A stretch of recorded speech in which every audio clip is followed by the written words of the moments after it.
This is one of the darkest moments in modern history. Today, Israel's parliament officially passed a bill to annex the entire West Bank. 71 votes in favor, 13 against. That means the West Bank, one of the last remaining parts of Palestine, will now be under full Israeli control. But this isn't just about land.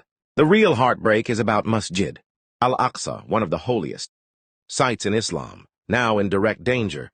After Gaza was taken, now the West Bank is next.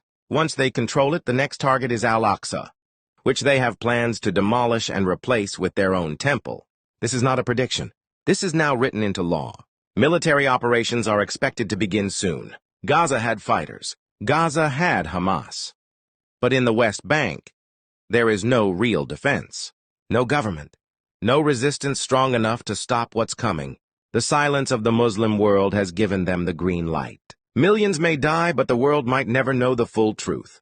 This is a global distraction game. Once Al-Aqsa is attacked, the public rage in Muslim countries will rise. People will come out and protest. But Israel and its allies are preparing for that. They will launch multiple wars. In the Middle East, in Asia, in Taiwan, even in Europe. The goal? Distract the world from Jerusalem.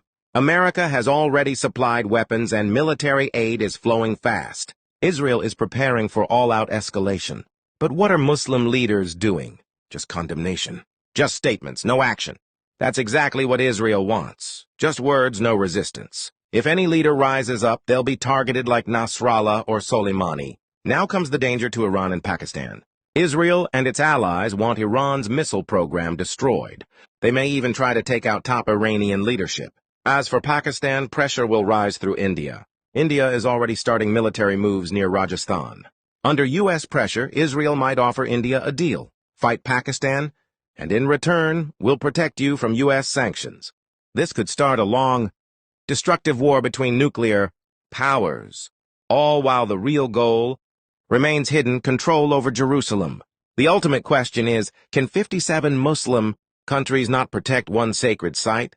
Where is the unity? Where is the defense? What we're witnessing is not just war, but the erasure of identity, heritage, and faith. If we don't wake up now, everything could be lost, one by one. This is not fiction. This is happening now.